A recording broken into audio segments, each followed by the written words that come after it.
For people unfamiliar with you, please tell us your name and what your background is and what you've been doing for the last 40 years or so.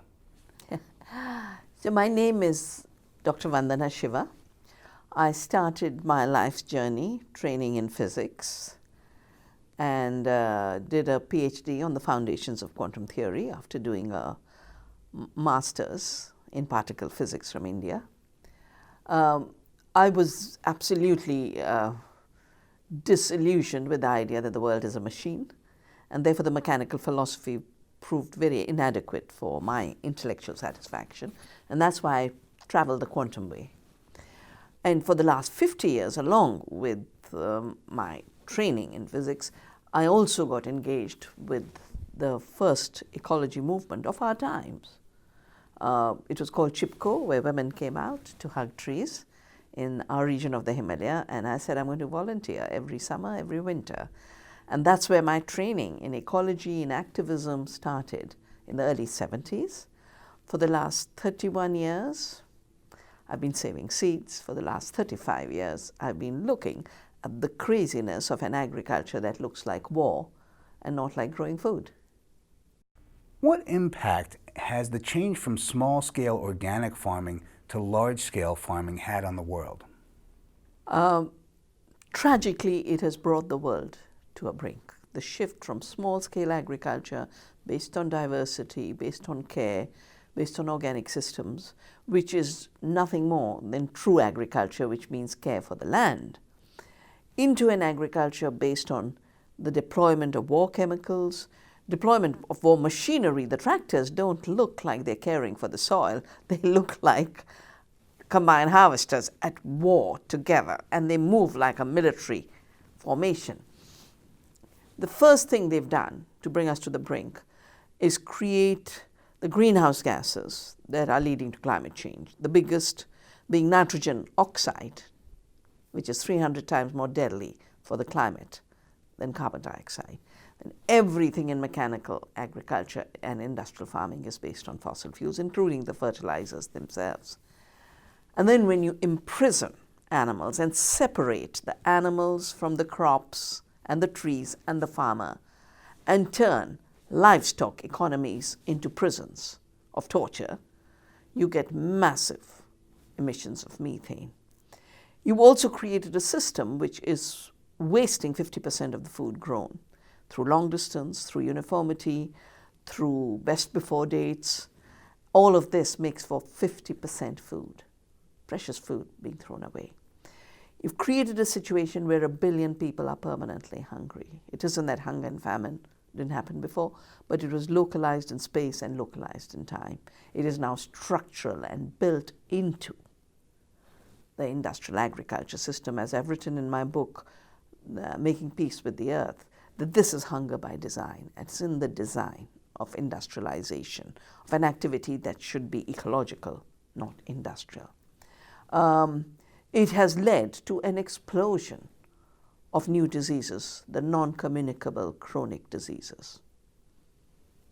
When I was growing up, there was one lady who had cancer, and she survived it till she was 90. Today, you turn around, every family has a cancer victim, and it's the young people who are dying of cancer, and 70-year-old parents are taking care of them. Or look at the autism epidemic. It was 1 in 260,000. It's 1 in 45. It's going to be 1 in 30. It's going to be 1 in 2. That is not what food was supposed to do to us. Rob us of our body and our mind, and rob us of our future. So if you look at all the indications, as we've just written a new report called The Future of Our Daily Bread, Regeneration or Collapse, the collapse is staring us in the face. The Intergovernmental Panel on Climate Change has said 12 years for changing. Otherwise, in 100 years, we've destroyed the conditions of life on Earth. The Intergovernmental Panel on Biodiversity, which is the other treaty from the Earth Summit, has said 10 years for change. Otherwise, we're going to have desertified, degraded land, oceans of refugees, and no wall will be high enough to keep desperate people out. And the the uprooting and displacement in terms of the human tragedy that's already causing. We've done work on how, whether there's the Syrian crisis or the crisis around Lake Chad and the emergence of Boko Haram, they're all related to how industrial agriculture destroyed the water, the land, the soil, uprooted people, created conflicts, and today we have wars without end. Do you think eating a plant-based diet is necessary for the health of the planet? I'm ecological enough to know that wherever there are plants, you should eat plants. And if there are no plants, like in Iceland, in Greenland, it would be totally unfair to say import tomatoes at very high cost. Different ecosystems create different diets. And the small ecological footprint of the diet is what matters in the ecological sense, not a fundamentalism to impose what would be a non-sustainable diet for one place on another place. Eastern Asians had lactose intolerance. They've never had, lactose-based diets. That's why they evolved the whole diet based on soya.